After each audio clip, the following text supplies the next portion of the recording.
Hello friends, welcome back to my channel. मैं ज्योति आपका अपने इस यूट्यूब वीडियो में स्वागत करती हूँ और आप सबका बहुत बहुत धन्यवाद इतना प्यार देने के लिए। आज का जो हमारा टॉपिक है वो है हिंदी में रस। ठीक है, तो रस जो है वो बहुत बहुत इंपॉर्टेंट टॉपिक है और इसका एक सामान्य परिचय हम आज देंगे। इस परिचय से ही शुरुआत होगी और इस परिचय में ही लगभग 8-10 प्रश्न आपके तैयार हो जाएंगे। ठीक है, तो शुरू करते हैं। रस रस क्या है?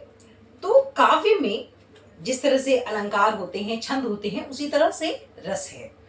अब रस की इंपॉर्टेंस आप इस बात से भी लगा सकते हैं कि काव्य में रस को क्या है, काव्य की यानी साहित्य में जो रस है उसको काव्य की आत्मा माना गया है ना।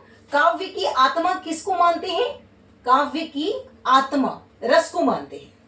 ठीक है, तो आप समझिए कि अगर किसी चीज की आत्मा है, वो मान लीजिए कोई मनुष्य, अगर उसमें से आत्मा निकल गया तो वो मर गया। इसी तरह से अगर काव्य से उसकी आत्मा रस को निकाल दिया जाए तो काव्य क्या है? बेकार है। तो ये बहुत इंपॉर्टेंट टॉपिक है, थोड़ा ध्यान से देखिए। रस तो काव्य की आत्मा कहा जाता है या फिर इसको काव्य का प्राण भी कहा जाता है।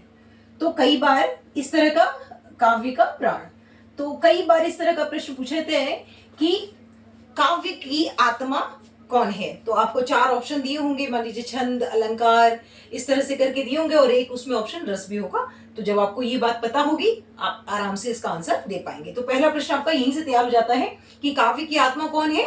रस है। दूसरा देखिए, रस का शाब्दिक अर्थ होता है आनंद। ठीक है, रस का शाब्दिक अर्थ क्या होता है? आनंद। अब आनंद तो आपको कोई मूवी देख के भी आ सकता है, किसी गाने को सुनकर आ सकता है, कुछ खाकर, कुछ अच्छा आप अपने मन का खा लें तो वहां भी आ सकता है। पर जब आपको किसी काव्य को पढ़कर आनंद आएगा तो वहां रस होगा। ठीक है, तो रस का शाब्दिक अर्थ क्या है? आनंद। हम काव्य से इसको जोड़ेंगे कि काव्य को, किसी रचना को पढ़कर जब आपको आनंद आ रहा है तो वहां पर क्या है? रस है। ठीक है, यानी उस कविता में, उस रचना में रस जो है वो भरपूर है और तभी आपको उसका बहुत बहुत आनंद आ रहा है। ठीक, तो रस का शाब्दिक अर्थ है। अब ये सारे प्रश्न जो हैं, एक एक नंबर के प्रश्न होते हैं, ये बहुत बार बार पूछे जाते हैं, हर बार पूछे जाते हैं। आप देखेंगे 2-4 साल के आगे पीछे ये चीजें पूछी जाती हैं। तो दूसरा प्रश्न आपका कि रस का शाब्दिक अर्थ क्या है? तो आनंद है। एक छोटी सी डेफिनेशन मैंने लिखी है, जो भी आपको मैंने बताया कि काव्य को पढ़ने से जिस आनंद की अनुभूति हो रही है वो क्या है? रस है। एक छोटी सी डेफिनेशन है, लिखने की कोई नीड नहीं है, आप बस सुनिए, आपको उतने से ही तैयारी आपकी हो जाएगी।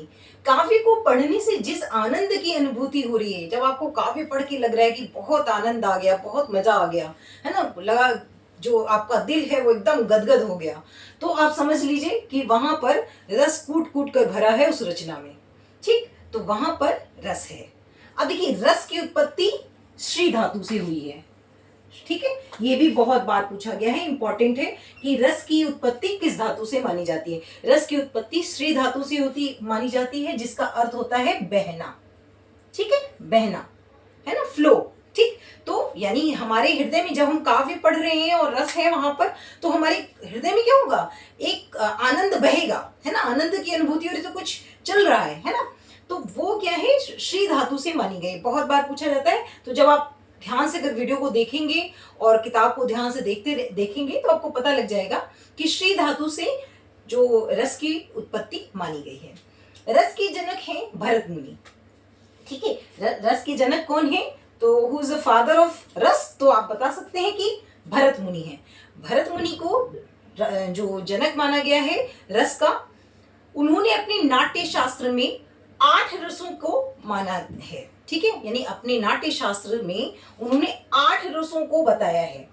अभी वर्तमान समय में 11 रस हैं, लेकिन अब जब यहाँ पे भी देखिए प्रश्न बन रहा है कि भरत मुनि का शास्त्र कौन सा है, तो भरत मुनि ने कौन सी रचना लिखी है? नाट्य शास्त्र में बताया है। रसों के का वर्णन किसमें है? नाट्य शास्त्र में है। उसमें कितनी रस बताए हैं? 8 रसों को बताया है। ठीक, यहां तक आपको आई थिंक समझ में आ गया होगा। और यहां से देखिए, यहां से भी प्रश्न बनेगा कि रस का जनक किसे माना जाता है, या फिर भरत मुनि ने अपने नाट्य शास्त्र में कितने रसों को बताया है। तो जब आपसे ये पूछा जाए भरत मुनि ने कितने रसों को बताया, तो सिर्फ 8। अगर अभी की मैं बात करूं तो अभी टोटल 11 रस होते हैं। ठीक है, तो कंफ्यूज नहीं होना है। रस का जनक किसे माना गया है? भरत मुनि को। और अपने नाट्य शास्त्र में उन्होंने 8 रसों को बताया है। अगर मैं हिंदी साहित्य की बात करूं, हिंदी की बात करूं, तो उसमें 9 रस होते हैं। 9 रस होते हैं, जिसके कारण उसको नवरस कहा जाता है। ठीक है, तो अब देखिए यहाँ पे 2-3 प्रश्न आपको एक साथ बन रहे हैं। मैं थोड़ा सा ऊपर का मिटा रही हूं आपको समझाने के लिए। देखिए नीचे क्या लिखा है, रस के जनक भरत मुनि है, उन्होंने अपने नाट्य शास्त्र में 8 रसों को माना है। अगर वर्तमान समय की बात करूं, हिंदी की, सबसे पहले मैं हिंदी की बात करती हूँ कि हिंदी में अगर मैं बात करूं, हिंदी साहित्य में या हिंदी में, तो कितने रस होते हैं? 9 रस होते हैं। 9 रस होते हैं, जिसके कारण उसको नवरस भी कहा जाता है। ठीक, तो आपको समझ में आ गया कि अगर भरत मुनि करके दिया हुआ है कि भरत मुनि ने अपने नाट्य शास्त्र में कितने रस बताए हैं, तो आपको हमेशा 8 ही बताने हैं। हिंदी साहित्य में अगर पूछा जाएगा तो आपको नवरस बताना है। ठीक है, आपका अपना विवेक काम करेगा वहां पे कि किस तरह के वहां पर प्रश्न पूछे गए हैं। मैंने आपको दोनों बता दिया कि हिंदी में 9 होते हैं। 9वां रस कौन सा माना गया है? तो शांत रस होता है। 9वां रस शांत रस है। ठीक है, भरत मुनि शांत रस को नहीं मानते हैं। ठीक, अब देखिए इसके बाद अगर मैं बात करूं वर्तमान समय तक आते आते, वर्तमान समय में अब क्या हो गया, टोटल 11 हैं, 11 रस हैं। इसमें भक्ति और वात्सल्य ये और जुड़ गए हैं। ठीक है, यानी 8 तो भरत मुनि वाले हो गए, एक शांत रस हो गया, फिर भक्ति रस और वात्सल्य रस। तो ये 9 रस, जो 9 थे, 9 के बाद 2 ये और जुड़ गए, तो कितने बन गए? 11। अब अगर आपसे परीक्षा में ये पूछा जाए कि कुल रसों की संख्या कितनी है, वहां पर अगर कुल रस पूछा जा रहा है तो आप 11 बताएंगे। हिंदी में कितने रस हैं? तो 9 रस होते हैं। भरत मुनि ने अपने नाट्य शास्त्र में कितने रस बताए हैं? तो 8 होते हैं। थोड़ा भी कंफ्यूज नहीं होना है। कई बार पूछा जाता है 9वां रस कौन सा है। ठीक है, तो भरत मुनि के अलावा भरत मुनि ने 8 बता दिए। मैं अभी आपको सारा विस्तार से बताऊंगी अगली वीडियो में। 8 रस इन्होंने बताए। जो 9वां रस बताया गया या इंट्रोड्यूस किया गया, ऐसे बोल सकते हैं, वो क्या हुआ? शांत रस है। ठीक है, तो 9वां रस कौन सा है? शांत रस, जिसको भरत मुनि ने मान्यता नहीं दी है अपने नाट्य शास्त्र में। भरत मुनि ने भक्ति और वात्सल्य को भी अपने नाट्य शास्त्र में दूसरे रस में माना है ना। कौन सा रस है वो मैं आपको अगले वीडियो में बताऊंगी, सो दैट आप पूरी चीज को जान पाए। ये था एक रस का जो सामान्य परिचय होता है, जिससे लगभग 8 से 10 प्रश्न बनते हैं। मैंने इस वीडियो में कोशिश की है कि आपको सारे प्रश्न साथ साथ बता दूं। अगली वीडियो में मिलूंगी, फिर बताऊंगी कि रस के कितने अंग होते हैं, और इसके अलावा जो ये 11 रस हैं टोटल, ये 8 रस तो भरत मुनि वाले, इसके बाद ये 3 जो और हैं, इन रसों के स्थायी भाव ये कैसे पहचानेंगे, ये सारी चीज़ें मैं आपको अगले वीडियो में बताऊंगी।